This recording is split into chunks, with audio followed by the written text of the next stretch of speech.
भगवान श्री राम लला के इस विशाल मंदिर के निर्माण के अत्यंत आनंददायी पर्व के पश्चात आज एक असाधारण स्थिति निर्माण हो गई और उस असाधारण स्थिति में हम सभी लोगों ने ये निर्णय किया कि न्यास की जो बैठक हमारी 11 जुलाई को होना तय था उसे हमने 6 जुलाई को ही जितना जल्दी हो सके उतना जल्दी सोच करके और लघु सूचना पर आज उसको संपादित किया। इस बैठक में हमारा पूर्ण कोरम बड़ा अच्छा रहा।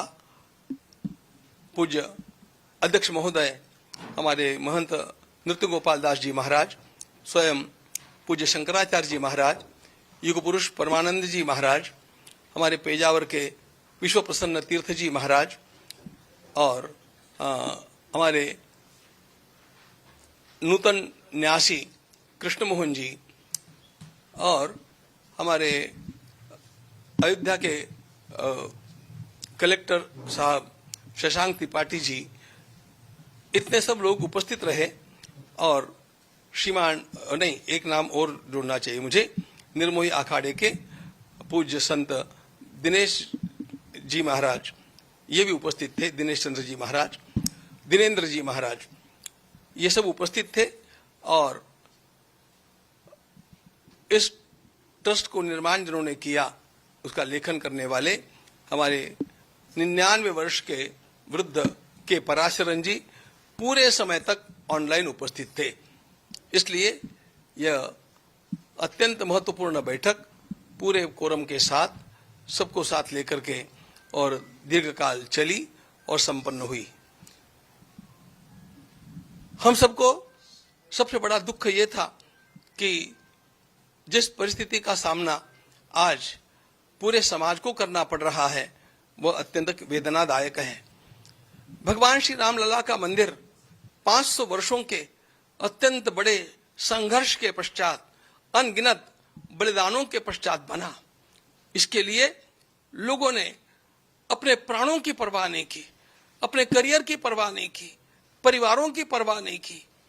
और उस मंदिर के बनने के पश्चात यह जो यहाँ पर चढ़ावा चोरी का कांड हुंडी के दान पात्रों के क्षेत्र में गिनती के समय हुआ है, यह हम सब लोगों के लिए अत्यंत लज्जाजनक स्थिति है। हम सब लोग इससे आहत हैं, हम दुखी हैं। चोरी कितनी छोटी हुई और कितनी बड़ी हुई ये बात हम लोगों के लिए बाद में आती है। पहले इस प्रकार का वातावरण यहाँ पर हुआ, इसी से हम आहत हैं।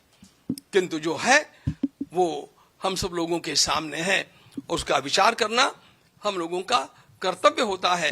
इसलिए हम लोग नियत तिथि के भी कुछ दिन पहले आज बैठ करके गहन चिंतन में डूब गए, दुख में डूब गए। और इस स्थिति में हम लोगों की एक अनिवार्यता थी कि कुछ वातावरण जो निर्माण हुआ है उस वातावरण के चलते हम लोगों को हमारे महामंत्री महोदय ने और हमारे एक न्यासी महामंत्री श्रीमान चंपत राय जी और न्यासी अनिल जी मिश्रा, इन दोनों ने त्यागपत्र प्रदान किया है। और जी, और यह महामंत्री के नाते काम करने वाले हमारे चंपत राय जी को बड़ी वेदना हुई और उनको लगा कि जब तक सारा न्याय ठीक से हो नहीं जाता, अपराधी पकड़े नहीं जाते और उनको उचित दंड नहीं मिलता, तब तक हम लोगों को वहां पर बने रहना ठीक नहीं लगता है। ये सोच करके उन्होंने स्वयं ये त्यागपत्र दिया। जिसको मान्य करना न मान्य करना ये हमारे हाथ की बात नहीं थी। के पराशरन जी ने एक बड़ा सुंदर मुद्दा सामने लाया कि संविधान के अनुसार, इस न्यास के बने हुए कॉन्स्टिट्यूशन संविधान के अनुसार त्यागपत्र देते ही वह स्वीकृत माना जाता है। और इसलिए हम लोगों के पास अन्य कोई चारा ही नहीं था। उन्होंने स्वयं इस बात को हमें मूल क्लॉजेस को पढ़ करके दिखा करके समझाया कि you have got no choice. जब ये त्याग पत्र दे दिया है तो आपको उसको स्वीकार करना अस्वीकार करना ये बात आपके हाथ में नहीं है। अब उसको हम लोगों को मान ही लेना चाहिए। ऐसी स्थिति में और हम लोगों ने उसका स्वीकार भी कर लिया। उस समय हमने चंपता जी के द्वारा की गई सेवा का अभिनंदन भी किया। उदार अंतःकरण से उन्होंने स्वयं इस प्रकार का निर्णय लिया।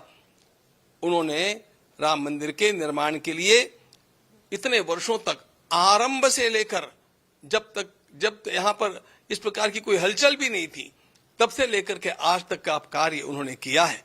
उनके सारे कार्य का सम्मान करते हुए और फिर भी उन्होंने जो उदारता दिखाई है इस परिस्थिति में उसका सम्मान करते हुए हम लोगों ने उसको स्वीकार किया है।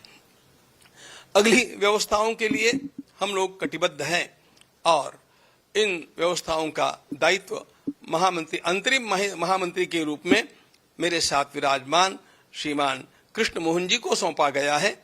वे अपने साथ कुछ साथियों को स्वयं चुन करके और उनके साथ मिलकर के इस काम का निष्पादन करेंगे और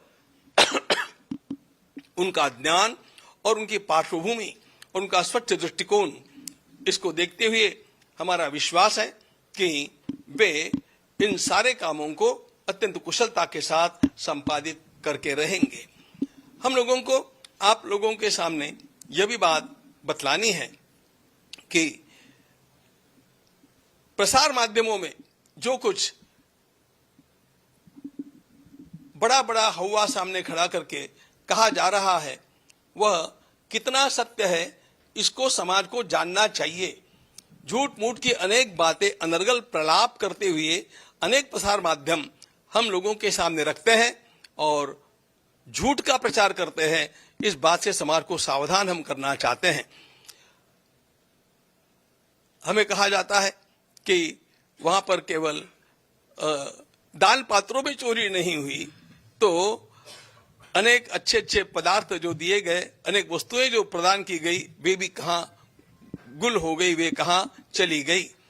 उन सारी वस्तुओं का रजिस्टर हम लोगों ने आपके सामने आपको दिखाने के लिए लाया है। हम आपको दिखाएंगे और वे सारी वस्तुएं जिनका वर्णन आता है वो रामायण की पुस्तक कहाँ है और वो हमारे काकभूषुंडी जी महाराज कहाँ हैं, वो गले का हार कहाँ है और वो पादुकाएं कहाँ है, इन सब को हम आज आपके सामने यहाँ पर रख करके दिखाने वाले हैं।